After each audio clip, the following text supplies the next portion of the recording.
administrativo e aos seus familiares. Quem são os familiares? São as pessoas que fazem parte da família ou que estão vinculados àqueles sujeitos e que estão devidamente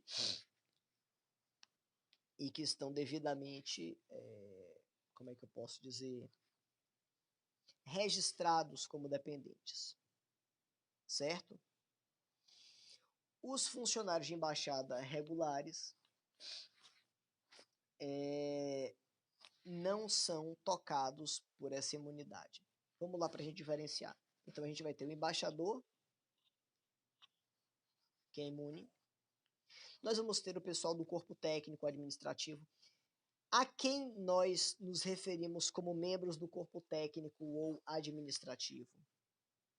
São aquelas pessoas responsáveis pelas atividades fim da embaixada.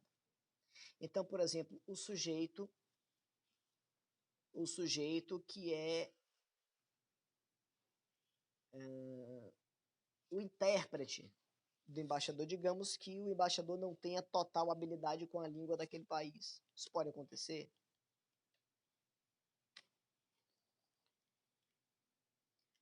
O intérprete, o tradutor, é uma pessoa que desempenha uma função de natureza fundamental.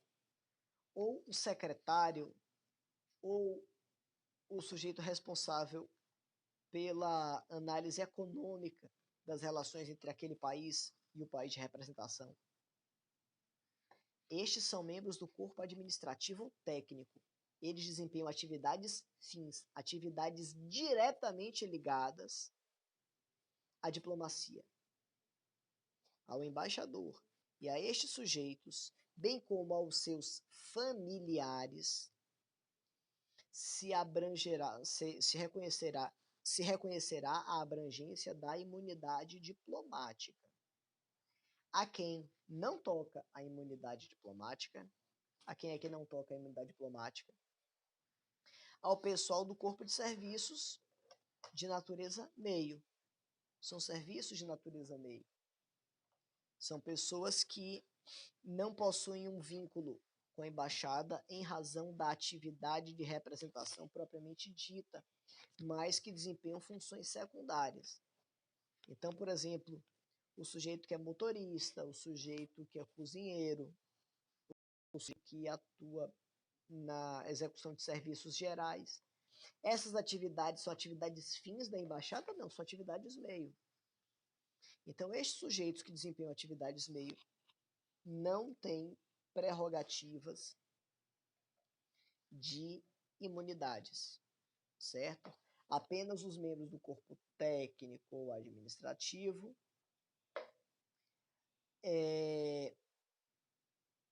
os embaixadores, os membros do corpo técnico administrativo e os seus dependentes, os seus familiares que estão registrados na condição de dependentes. Aí você me perguntaria, mas vem cá, por que é que essa imunidade toca também aos familiares e não apenas às pessoas que atuam na condição de membros efetivos daquela missão diplomática? Pelo seguinte, a partir do momento que você tem um sujeito que é embaixador ou uma pessoa que atua no corpo técnico daquela embaixada e que ele tem um filho, uma esposa, um marido, uma pessoa que está com uma vinculação direta envolvida em um processo civil ou criminal, você pode desestabilizar aquela pessoa e, na verdade, os atos praticados por aquele sujeito são atos que materializam a vontade do Estado que ele está representando. Então é algo muito sério. É algo muito sério. Em razão do nível de gravidade e da potencialidade lesiva de que uma situação como essa possa trazer prejuízos que não podem ser mensurados, é que se estende essa proteção para todo mundo. Para todo mundo, para os dependentes, as pessoas que estão com aquele sujeito nesse país estrangeiro onde há a representação. Beleza? E os agentes consulares? Então a gente viu que no âmbito da embaixada, você vai ter uma proteção que é estabelecida de forma ampla. E no âmbito do consulado? De que maneira a gente reconhece isso? Ora, em relação ao consulado, haverá uma proteção dada no tocante à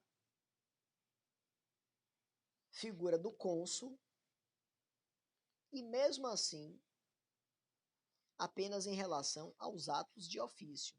Ou seja, o cônsul não tem essas proteções todas, como tem o embaixador. Mesmo porque, também, ele não representa os interesses do Estado em sentido estrito do termo. Ele representa o interesse dos cidadãos daquele Estado no Estado estrangeiro.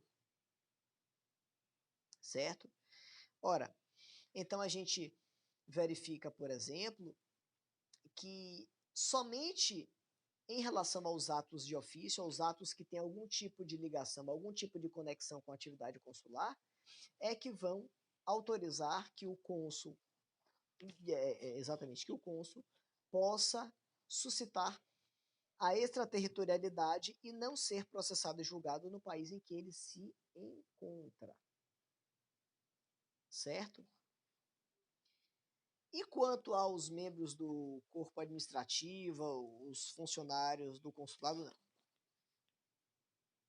Esses não têm imunidade. Aí os familiares também não têm imunidade. Nem os familiares do cônsul, não, nem os do cônsul. Não faria sentido. Repare só, se a gente falou agora há pouco que o cônsul só responderá pelos atos de ofício, faz sentido a gente dizer que os familiares vão ter algum tipo de benefício? Não. Por quê? Porque familiar do cônsul não pratica ato de ofício. Ele não pratica atos atrelados à atividade consular. Ele está ali no outro país apenas por ser um dependente do representante diplomático. Certo? Então, em relação às atividades consulares, apenas e tão somente o cônsul vai ter direito a tais prerrogativas, vai ter direito a tais benefícios, e mesmo assim,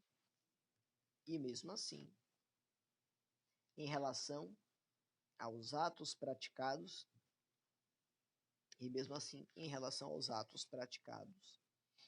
em função da atividade consular. Ele não pode, portanto,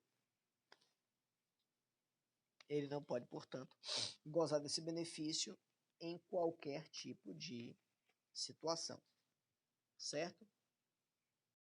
Além disso, em relação aos elementos de ordem patrimonial ligados ao consulado ou embaixada, também haverá uma série de benefícios aplicáveis por parte do Estado. Quais são esses benefícios? Bom, em primeiro lugar, você vai ter uma isenção de ordem tributária, certo? Não serão cobrados tributos referentes aos bens pertencentes ao Estado estrangeiro, logicamente aqueles bens direcionados à atividade de representação. Então, por exemplo, o lugar onde está instalada a embaixada e o consulado, não haverá cobrança de tributos em relação a estes bens, o IPTU, por exemplo. Em relação aos bens que guarnecem como um todo na embaixada, então vamos imaginar um veículo oficial, também não haverá não haverá cobrança de tributos. Mas perceba, essa prerrogativa de beneficiamento no que concerne a não cobrança de, de tributos tem natureza relativa. Por que tem natureza relativa? Porque estão estritamente a distritos, estão estritamente vinculados aos bens de propriedade do Estado, ou seja, aqueles bens que pertencem à unidade consular ou à unidade diplomática e que são vinculados e que são voltados para o desempenho daquela atividade em específico. Então, por exemplo, o embaixador anda para lá e para cá com o veículo oficial. Não se cobrará tributo em relação a esse carro. Então, desse carro não se cobrará IPVA, por exemplo. Mas se o embaixador quiser comprar um carro para ele ficar rodando, aí não há comunicação, aí é um bem particular dele. Da mesma forma, se existe uma residência oficial, uma residência de serviço funcional, uma residência funcional para aquele sujeito, essa residência funcional, sobre ela não se cobrará tributo. Mas se ele compra uma casa, logicamente não vai haver qualquer tipo de proteção nesse aspecto. Certo? Então, a gente entende que essa prerrogativa de beneficiamento é estritamente direcionada à execução da atividade de representação, mas ela não ultrapassa esses limites, certo? Para além desses limites, não se vai ter esse beneficiamento. Inclusive, olha que elemento importante. O Estado, ele não pode ter propriedades no Estado estrangeiro. O Estado não pode ter bens imóveis, pelo menos no Brasil. Ele não pode ter bens imóveis aqui. Então, um outro país, ele não pode comprar uma casa aqui. Só se autoriza a aquisição de bens para estritamente a construção de consulados ou de postos consulares, de consulados ou de embaixadas. Certo? Então, o Estado ele não pode comprar bens imóveis em outros países, ou pelo menos no Brasil. O que não é proibido é que uma empresa privada ou que estrangeiros comprem. Isso é diferente, mas o país, o Estado, ele não pode comprar. Por quê? Porque a partir do momento que o Estado adquire, ele pode reclamar o exercício da sua soberania, ainda que sob a égide e a justificativa da configuração de um território ficto, como nós já vimos. Então, para evitar esse tipo de situação, se limitam às possibilidades de aquisição de patrimônio imóvel em estados estrangeiros, certo? Se teria um problema muito grave se isso fosse viável, porque você teria, como você até encontra em determinadas partes do mundo, situações em que o Estado ele adquire bens de forma a, principalmente quando você vê grandes potências mundiais em face de estados menores, mais frágeis, enfim.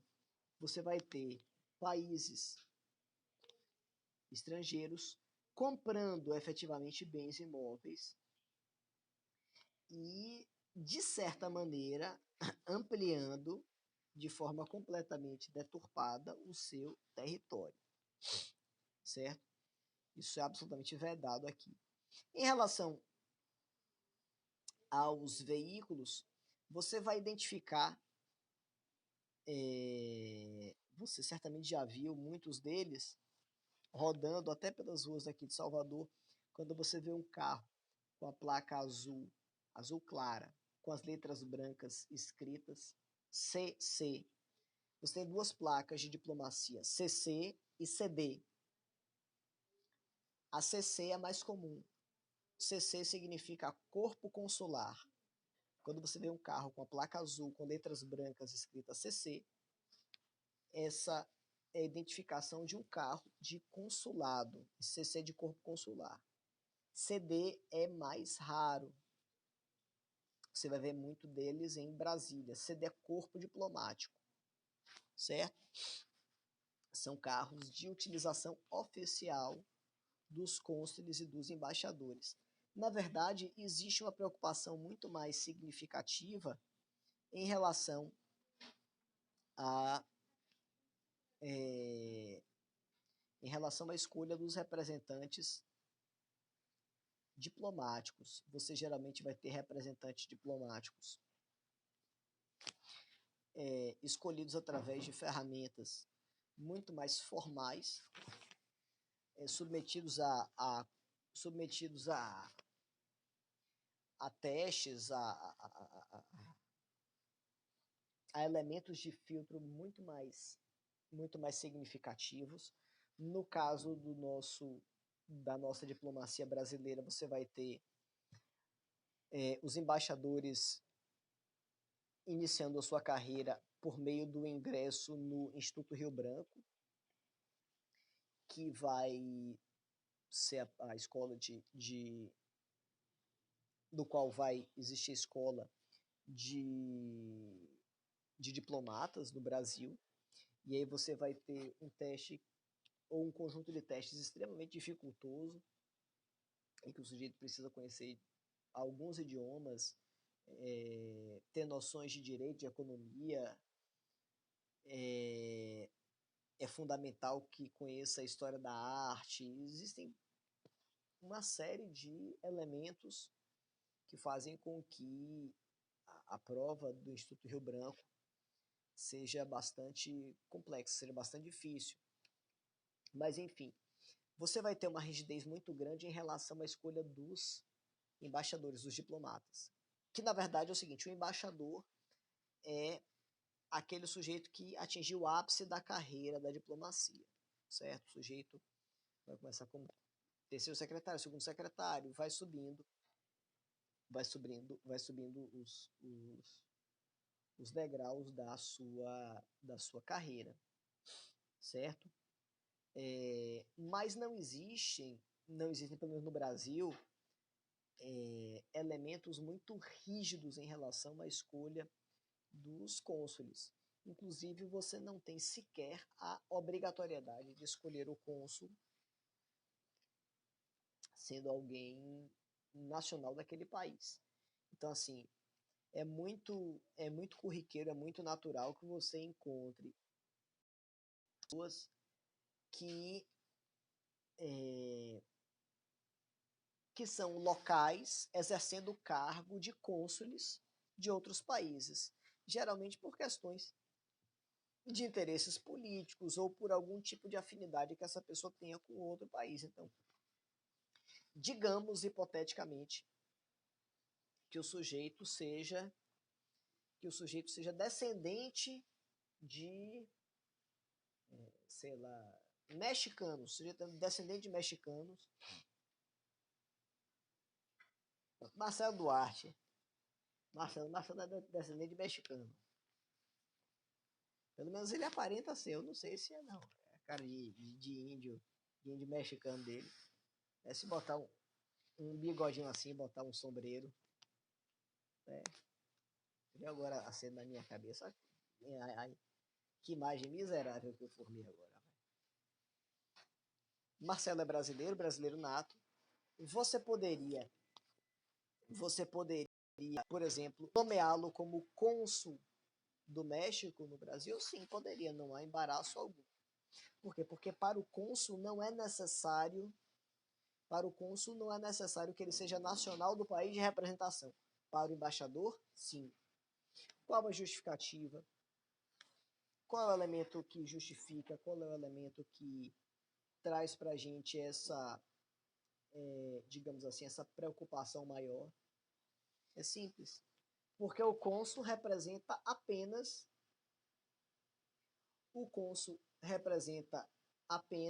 os interesses de particulares, enquanto que o embaixador não. Ele vai representar os interesses do Estado como um todo. Então, se existe um interesse coletivo, se existe um interesse público efetivamente, não há que se falar em uma pessoa que não seja nacional daquele país para atuar ou para exercer a função de embaixador, certo? Ora, e quais são os critérios que eu estabeleço em relação a isso? Cada país vai ter, cada país vai ter os seus parâmetros próprios. Cada país vai ter os seus elementos intrínsecos de ordem normativa para definir quais vão ser as limitações, quais vão ser as restrições em relação a isso. Então, por exemplo, no direito brasileiro, a gente vê na nossa própria Constituição Federal, existe uma limitação para que o Brasil tenha representantes diplomáticos que não sejam brasileiros natos. Olha só a preocupação da nossa Constituição.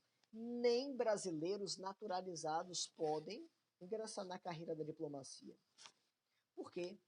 Porque é uma carreira de Estado, porque é uma carreira que vai, no final das contas, viabilizar que os interesses do país sejam protegidos.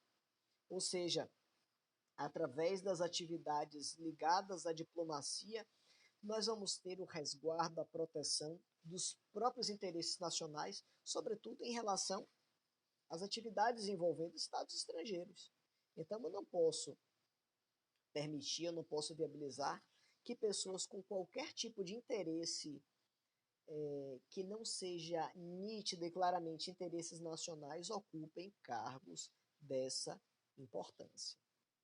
Certo? A Alexandre chegou a pontuar no começo, sinalizando aquela possibilidade de nomeação do filho do presidente a ocupar o cargo de embaixador nos Estados Unidos. E aí fica uma pergunta objetiva. Do ponto de vista jurídico, havia respaldo legal para que aquela nomeação acontecesse, do ponto de vista estritamente jurídico, do ponto de vista legal? Na verdade, existe sim a possibilidade. Há uma tendência natural de que os embaixadores sejam escolhidos entre aquelas pessoas que atingiram o ápice da carreira da diplomacia, certo? Então, quem atingiu o topo da carreira diplomática pode ser nomeado embaixador, certo? O cargo de embaixador é um cargo que somente vai ser ocupado por pessoas que estão no ápice da carreira, sendo membros da diplomacia, mas que podem eventualmente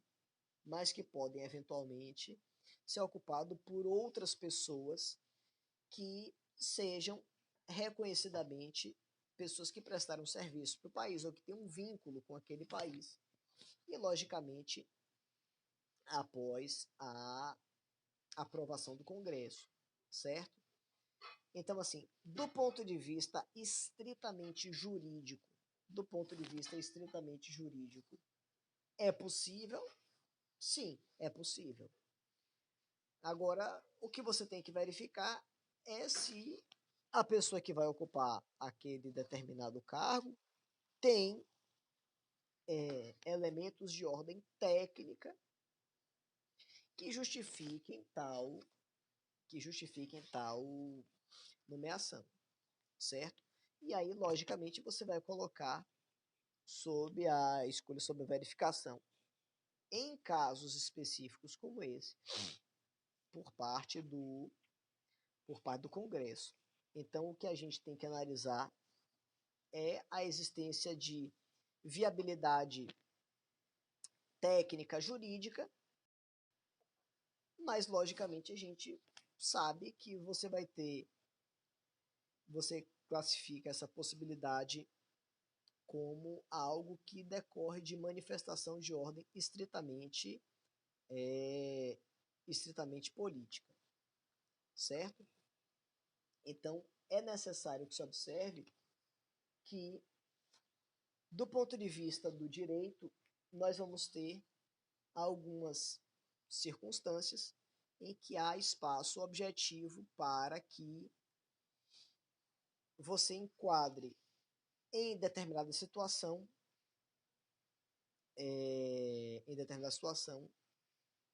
indivíduos que não necessariamente estão no campo da carreira da diplomacia. Súmula 3 do STF classifica essa nomeação como nepotismo. Deixa eu ver aqui a súmula 3, eu não estou lembrando, não sei de cabeça. Espera aí, deixa eu ver.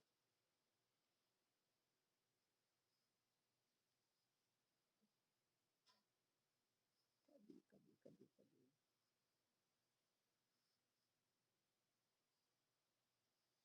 A nomeação de cônjuge, companheiro ou parente em linha reta, colateral ou por afinidade até o terceiro grau, inclusive, da autoridade nomeante ou de servidor da mesma pessoa jurídica investida em cargo de direção, chefia ou assessoramento, para exercício de cargo em comissão ou de confiança, ou ainda em função gratificada na administração pública, direta e indireta em qualquer dos poderes da União, estados pelos municípios, compreendido o ajuste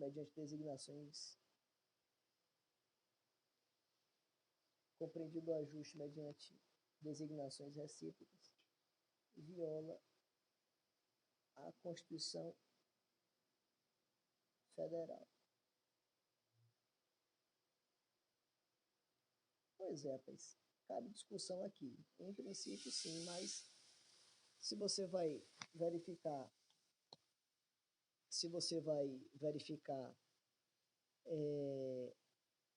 como é que eu posso lhe dizer, a natureza da atividade desempenhada pelo sujeito,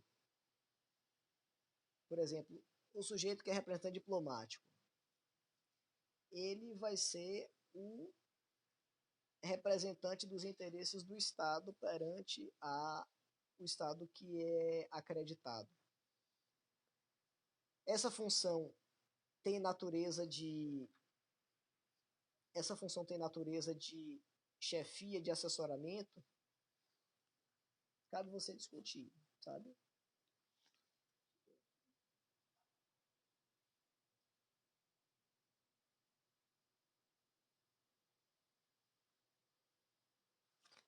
Cabe você discutir isso.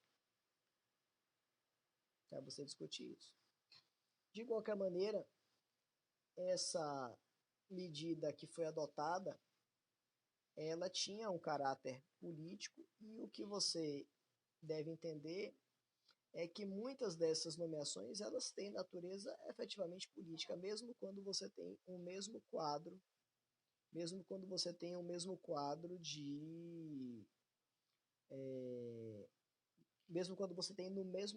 da estrutura de uma carreira da diplomacia pessoas que têm maior ou menor aproximação. Se ele não é servidor de carreira, não existe outra forma de remunerar. É verdade. Não haveria nem a possibilidade de você estabelecer uma outra relação, já que ele ocupa um cargo de natureza política, mas na condição em que a situação foi tomando aqueles contornos, a própria presidência entendeu que seria inadequada aquele desgaste.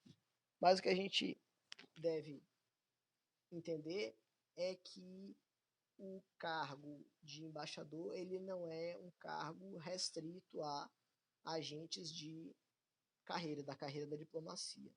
Então, que ele permite que outras pessoas sejam nomeadas, logicamente, preenchendo os requisitos básicos necessários. Você não pode nomear de forma aberta, você não pode nomear de forma solta, mas é necessário que se observe que, preenchidos os requisitos legais, você tem sim a possibilidade.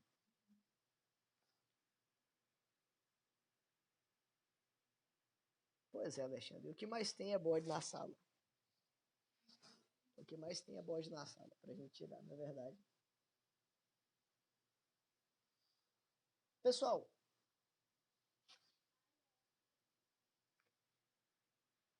tem muito bode, tem muito gato.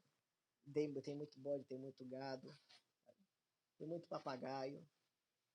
Tem de tudo. Tem de tudo. Bode, gado, papagaio. Ah, é um zoológico. Rapaz, tem tudo. Bicho tem de tudo quanto é tipo. Eu não vou nem seguir com a conversa porque é bicho demais pra gente nomear. Pessoal, então quando a gente trata sobre a questão das imunidades, a gente partindo do seguinte pressuposto: é possível que o sujeito, é possível que a gente reconheça que nessas imunidades haverá sempre a possibilidade do sujeito responder pelo ato praticado no estado de origem, mas que isso pode ser relativizado pelo estado acreditante, que é o estado que envia. Quando é que você vai encontrar espaço para relativizar a extraterritorialidade? Quando é que o sujeito, embora seja detentor de um cargo, seja na carreira diplomática, seja na carreira consular, quando é que você vai encontrar a possibilidade de não se aplicar a extraterritorialidade e, portanto, o sujeito ser processado, julgado ou responder em algum nível no estado em que ele se encontra? Qual é essa possibilidade? E cá o sujeito pode optar, o cara fala, rapaz, não quero, não quero responder no estado de origem, não quero responder aqui. Existe esse nível de liberdade? Quando é que a gente identifica se é possível ou não o sujeito responder no estado em que ele se encontra? Ora, nós já vimos que essa restrição quanto à territorialidade, no tocante à possibilidade dele responder, vai estar atrelada ao cargo que o sujeito ocupa, certo? Então, não importa a pessoa, o que importa é que o cargo que ele ocupa é um cargo de Estado.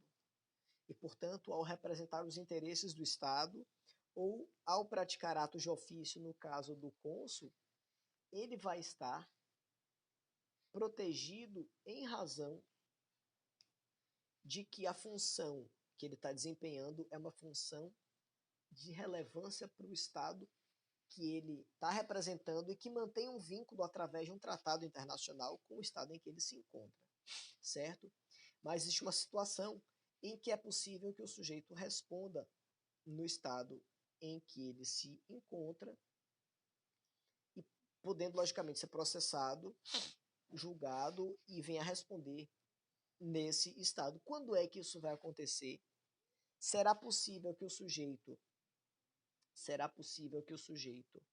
seja processado, julgado, todas as medidas sejam adotadas nele em relação ao estado em que ele se encontra.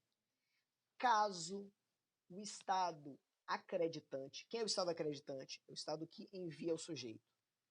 Caso o estado acreditante concorde, aceite, decline da prerrogativa da extraterritorialidade, viabilizando que esse sujeito seja processado, julgado e que, em relação a ele, as medidas administrativas sejam adotadas lá, certo?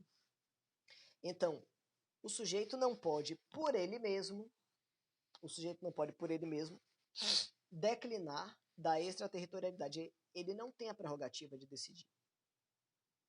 Mas o Estado que lhe enviou pode, caso ache pertinente, pode declinar e permitir que seja que esse sujeito seja processado e julgado lá. Aconteceu um caso alguns anos atrás, um sujeito que era secretário da embaixada de um país de origem, um país de maioria muçulmana, que em Brasília o secretário ele